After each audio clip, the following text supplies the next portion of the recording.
Stand by for action.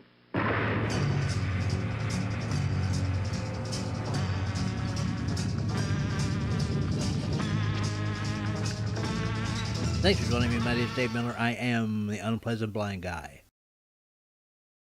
The fog of war, our reasons for being where we are, our reasons for doing what we're doing, has never been thicker and more confusing in our history than it is right now. In Syria, with Bashar al-Assad, his Alawite allies, his Sunni opposition, the Muslim Brotherhood, the Russians, ISIS, it's all extremely confusing. And it's reaching into the United States of America, into our homes. Listen to this report, shared with me by Jan Rennie of the Christian Defense League and my fellow panelist on the English Defense League radio program, posted July the 21st, 2017 by Chuck Goody and Ross Widener of WLS-TV, Channel 7, Chicago, Illinois. The ABC7i team has learned tonight that a West Suburban woman accused in a terrorism case is invoking a rather unusual defense. She and 5 other defendants claim that they were engaged in, quote, legitimate warfare, and thus the charges should be dropped. Eyewitness News investigative reporter Chuck Addy joining us tonight with details. Kathy Mediha Salkicevic was arrested in Schiller Park in February 2015 and faces several federal terrorism charges. Tonight, Salkicevic and 5 other defendants in the case are claiming they had combatant immunity and should not be prosecuted for sending supplies to an opposition force in Syria. Authorities say the Bosnian Muslim woman wanted non-believers buried alive and that the opposition force was getting aid, and it was ISIS. Federal investigators say radical Islamists receive military surplus, tactical clothing, and money from these 6 Bosnian refugees living in the U.S., including the 37-year-old Medi Salkicevic, who lived in this Schiller Park apartment complex with her 4 children. At the time, Salkicevic was working for an air freight company at O'Hare. According to these court records filed today in St. Louis, where the military goods were allegedly shipped from, the conspiracy and support to terrorism charges should be dropped. Attorneys claim the defendants are protected from prosecution as acts of legitimate warfare under the doctrine of combatant immunity. They maintain that the proof is in these pictures. Bosnian national Abdullah Ramo Pizarra, an American in Syria, they say is an opposition military official who received what the Schiller Park woman and her co-defendants sent overseas, then used it to fight Syrian strongman President Bashar al-Assad.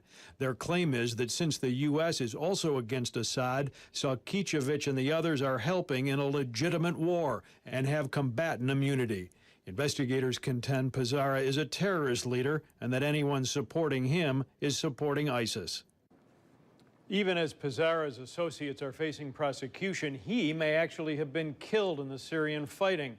Salkicevic has been in custody since she was arrested nearly 2.5 years ago. We did not hear back today from her attorney or from the U.S. attorney in St. Louis, where this is being prosecuted. All right, Chuck, thanks. Now, personally, I'd like to see this woman let go right into the hands of a United States military tribunal and be treated as an enemy combatant. But treated as an enemy combatant the right way. That means properly interrogated, then dealt with. Oh, and one more little detail. For those race mongers who are going to be out there screaming at the top of their lungs that Dave's making another anti-Muslim show, so that means he hates everything that isn't white. This terrorist was white. So, by the way, were the Boston bombers.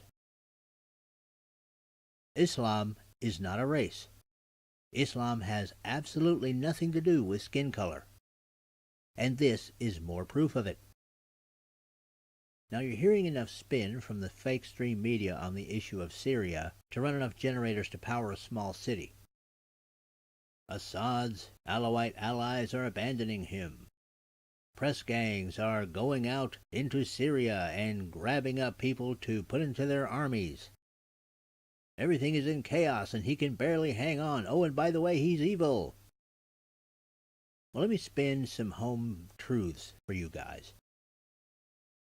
The people of Arabia are not like us. When they talk about press gangs to fight for Assad in Syria, that goes on all over Arabia. Ask anyone that's familiar with their cultures and who's been there. That's the reality. I'm not saying it's right. I'm saying it simply is. And if you're believing the leftist propaganda about Syria, and you're sitting on the sidelines cheering, rah, rah, rah, get rid of Assad, understand something. ISIS wants to get rid of him too. ISIS wants Assad gone. So, by the way, does the Muslim Brotherhood.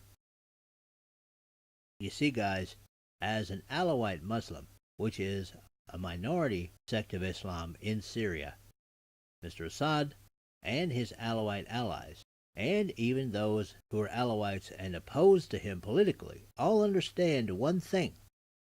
The Sunni majority in Syria wants them dead. Why? Because Alawite Muslims are more tolerant of Christians. They even allow intermarriage. This amounts to apostasy as far as Sunnis, Shiites, or other majority population sects of Muslims are concerned. And apostates in the ideology of Islam are killed. Well, there you go, Dave. Fear-mongering again. No. The permission and even the encouragement of killing apostates is in the Quran, the Hadith, and the Sirah. Now, don't just think, if you've read the Quran, that you know it all about Islam, and don't just think that Muslims live only by the Quran. The Hadith and the Sirah make up as much of what passes for their culture as the Quran does. And I'm going to read you only one of the passages about killing apostates. This comes from the Sahih Bukhari 52:260.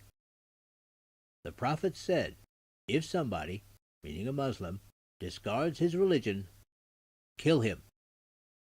That, by the way, is the core excuse, guys, that Muslims use for every act of terror against non-Muslims.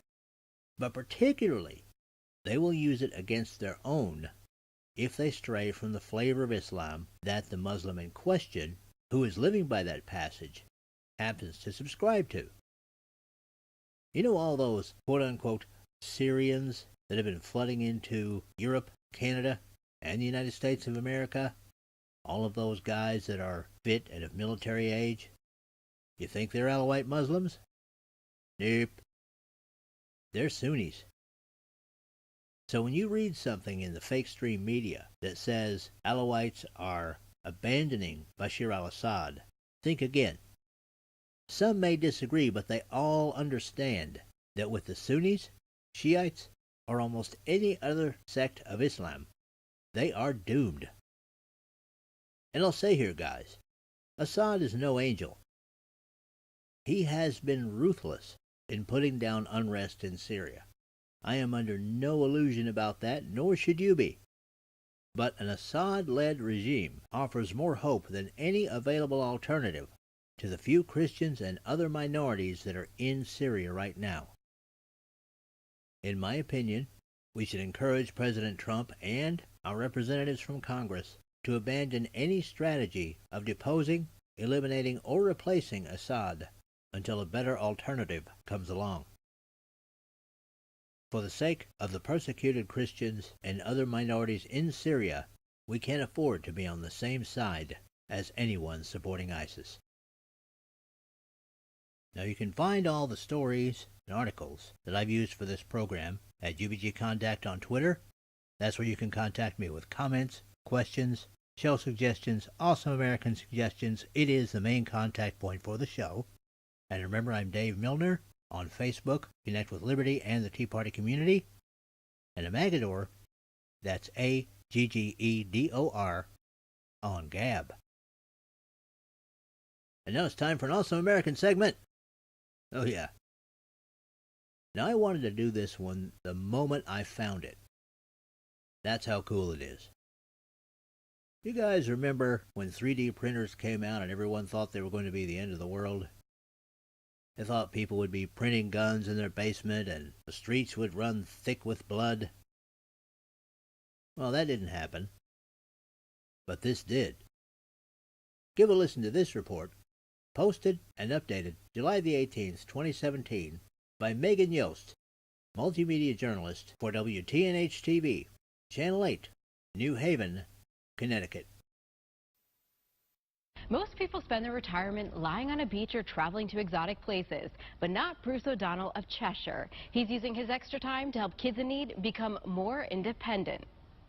We're at Make Haven in New Haven, Connecticut. At this makerspace on State Street, people come together to hone a variety of crafts. I was retired for about a year and a half, and my wife got me a membership for Make Haven as a Christmas present last year. For Bruce O'Donnell, his craft involves 3D printers and a little elbow grease. I'm using 3D printers to make prosthetic hands for little kids, basically 3 to 6 year olds. The hands take a few days to print. For each hand, there's about 35 different parts that have to be printed out. Bruce then spends another couple of days assembling the pieces, Which is sanding and making sure everything fits together. The final product This is called the Raptor Reloaded hand. is sent to the Hand Challenge in South Carolina, an organization run by middle school teacher Chris Kraft. He coordinates getting them all together, tests them to make sure that they're operable. The Hand Challenge then sends the prosthetics to kids across the U.S., as well as in countries like India, Nigeria, and Venezuela. You can basically just strap the thing on. They would need to have a wrist and part of their hand below the fingers. Bruce estimates the hands cost just $5 to make and help fill an underserved gap. The big medical device makers really haven't embraced this space because there's no money in it. You're not going to design a $10,000 hand for somebody who's going to need it for about 3 or 4 months. The kid's going to outgrow it. For Bruce, his new hobby allows him to serve a greater purpose. I worked in the financial industry and on Wall Street for about 40 years, and this is kind of my way of doing something useful for the world. A man who is giving new meaning to the word retirement. 1,000 schools, districts, and people around the world are currently helping to make 3D printed hands for the Hand Challenge, which has given out 400 prosthetics to kids. After spending 40 years moving numbers from one computer to another, Bruce O'Donnell is using modern technology to make life easier for young children. For his dedication to some of the youngest of our needful, Bruce O'Donnell of Cheshire, Connecticut, is an awesome American. And that's it for this time. I appreciate each and every one of you. Thank you for listening, and may your God go with you. Goodbye. The Unpleasant Blind Guy is copyright 2017. Anno Domini.